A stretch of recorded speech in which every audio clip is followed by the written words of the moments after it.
ہمارے YouTube channel کو subscribe کریں اور بیل آئیکن کو پریس کریں تاکہ ہمارا رابطہ بحال رہے۔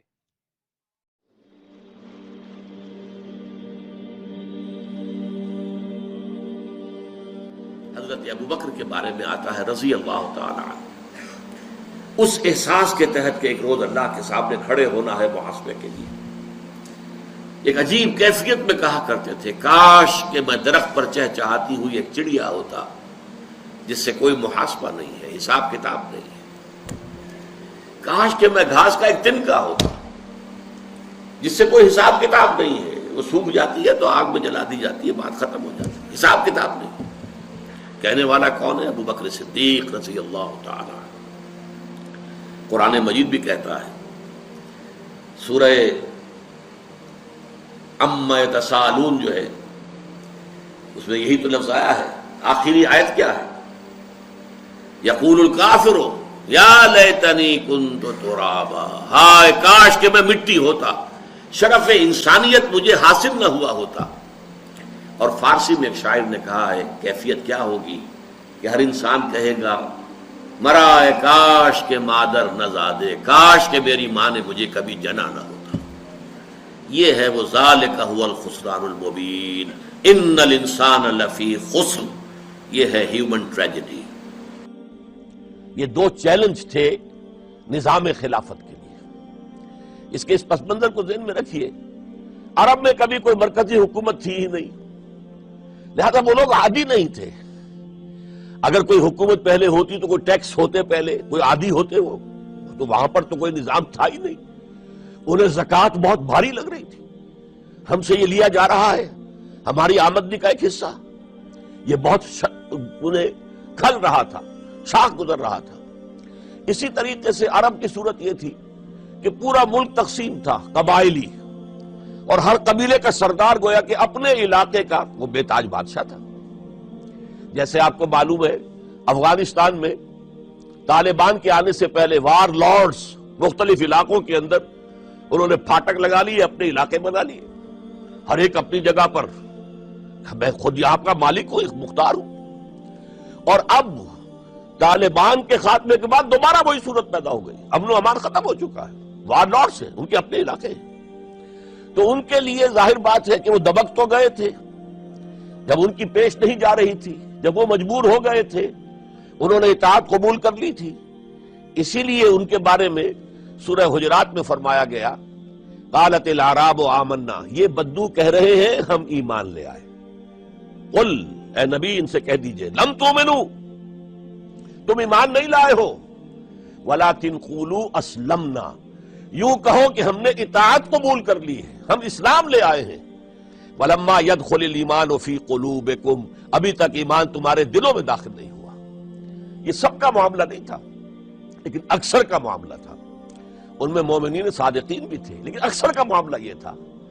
یہی وجہ ہے، دیکھیے جیسے قرآن مجید کی صورت نازل ہوئی تھی تکمیل انقلاب کے بعد، اذا جاء نصر اللہ والفتح وَرَأَيْتَ النَّاسَ يَدْخُلُونَ فِي دِينِ اللَّهِ أَفْوَاجًا، جب اللہ تعالیٰ کی نصرت اور مدد آ گئی اور فتح حاصل ہو گئی اور حضور کو اور صحابہ کو جزیرہ نماء عرب کے اندر غلبہ حاصل ہو گیا، اب لوگ فوج در فوج آ رہے ہیں، اطاعت قبول کر رہے ہیں، دائرہ اسلام میں داخل ہو رہے ہیں۔ لیکن نوٹ کیجئے حضور کے انتقال کے بعد جو یہ دو کاؤنٹر ریولوشنری موومنٹس اٹھی، ایک جھوٹے مدعیان نبوت اور ایک منکرین زکوٰۃ، ان کے نتیجے میں تقریباً تو پورا عرب مرتد ہو گیا۔ یخرجون من دین اللہ افواجا، اب فوج در فوج وہ اللہ کے دین سے نکل گئے، یہاں تک کہ اسلام صرف ملک کے حجاز، تھوڑا سا علاقہ، اس کے بھی بڑے شہروں تک محدود رہ گیا۔ یہ خطرناک صورتحال تھی جس سے کہ حضرت ابوبکر صدیق رضی اللہ تعالیٰ عنہ کو سابقہ پیش آیا۔ وہ اگرچہ ایک بڑے نحیف الجسم، بڑے رقیق القلب انسان تھے، بہت رحیم اور شفیق، حضور کی شخصیت کا عکس کامل تھے۔ جیسے حضور کی طبیعت میں نرمی، رقت، شفقت، رحمت، ایسے ہی ان، لیکن جب ذمہ داری کا بوجھ آیا ہے، چیلنج آیا ہے تاریخ کا، اس وقت معلوم ہوا کہ ان کی تو شخصیت آہنی ہے، بڑی قوی، بہت مضبوط، ان کا عزم، ان کی ہمت، ان کا استقلال، ان کا اللہ پر توکل۔ اس موقع پر میں آپ کو بتاتا ہوں، بہت سے لوگوں نے مشورہ دیا تھا کہ مصلحت کا تقاضا ہے کہ کئی محاذ نہ کھولیے بیک وقت، مسلمانوں کے دل پہلے ہی زخمی ہیں حضور کے انتقال کی وجہ سے۔ پھر حضور نے ایک جیش اسامہ تیار کیا تھا، ہم نے چاہا تھا کہ آپ اسے روک دیں، آپ نے کہا نہیں، جو لشکر حضور نے تیار کیا ابو بکر اسے نہیں روکے گا، وہ گیا۔ پھر جو مدعیان نبوت ہوئے وہ تو یقیناً کافر ہو گئے، لہذا ان سے بھی قتال کرنا پڑے گا۔ کم سے کم منکرین زکوٰۃ کے ضمن میں نرمی کیجیے۔ انہوں نے کفر نہیں کیا، کلمہ شہادت پڑھتے ہیں، نماز کا انکار نہیں کیا، زکوٰۃ کا بھی انکار نہیں کیا، یہ کہا کہ ہم آپ کو نہیں دیں گے، اپنی زکوٰۃ جمع کریں گے، اپنے ہی غریبوں میں تقسیم کر دیں گے۔ لیکن حضرت ابو بکر اور یہاں تک کہ حضرت عمر نے مشورہ دیا کہ مصلحت کا تقاضا ہے کہ مانعین زکوٰۃ کے ساتھ نرمی کی جائے۔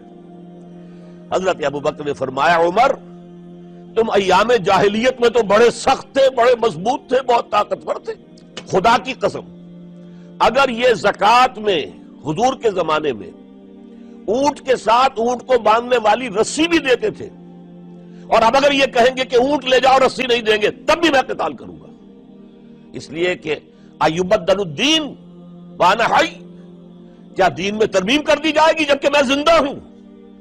ابو بکر کے جیتے جی یہ نہیں ہو سکتا۔ لہذا ہم دیکھتے ہیں تاریخ کے اندر، کیونکہ صدیقیت بہت اعلیٰ مقام ہے، نبوت کے بعد کا درجہ صدیقین، پھر شہداء، پھر صالحین، اور یہ ہے صدیق اکبر، افضل البشر بعد الانبیاء بالتحقیق ابو بکر صدیق۔ سال 1.5 سال کے اندر دونوں فتنوں کی سرکوبی کر دی گئی، کنسولیڈیٹ ہو گیا انقلاب دوبارہ۔ اس میں ہزاروں صحابہ کرام کی جانیں گئی۔ ایک جنگ یمامہ مشہور ہے، مسیلمہ کذاب کے خلاف 500 حفاظ اس جنگ میں شہید ہو گئے۔ تشویش ہو گئی کہ اگر حفاظ جو ہے اس طرح شہید ہو گئے تو کہیں قرآن گم نہ ہو جائے، ضائع نہ ہو جائے، کتابی شکل میں تو تھا ہی نہیں، وہ تو سینوں میں محفوظ تھا۔ اس لیے تجویز پیش کی گئی کہ اب اسے کتابی شکل میں، جیسے کتاب 2 جلد کے گتوں کے مابین ہوتی ہے، مابین دفتین مرتب کر دیا جائے۔ تب یہ کام کیا گیا۔ بہرحال پہلا مرحلہ یہ تھا کہ کاؤنٹر ریولوشنری موومنٹس، چونکہ ابھی انقلاب صرف عرب میں آیا تھا اور عرب ہی کے اندر سے کاؤنٹر ریولوشنری موومنٹس ابری، جھوٹی نبوت اور مانعین زکوٰۃ کی شکل میں، اور حضرت ابو بکر رضی اللہ تعالی عنہ نے اپنی عظیمت کا ثبوت دیتے ہوئے ان دونوں موومنٹس کو کچل کر رکھ دیا اور انقلاب اسلامی کو اثر نو کنسولیڈیٹ کر کے پھر قیادت حکم خداوندی کی روح سے کہ ان کے انتقال کا وقت آ گیا تو حضرت عمر فاروق کو نامزد کر کے ان کے سپرد کر دی رضی اللہ تعالی عنہ۔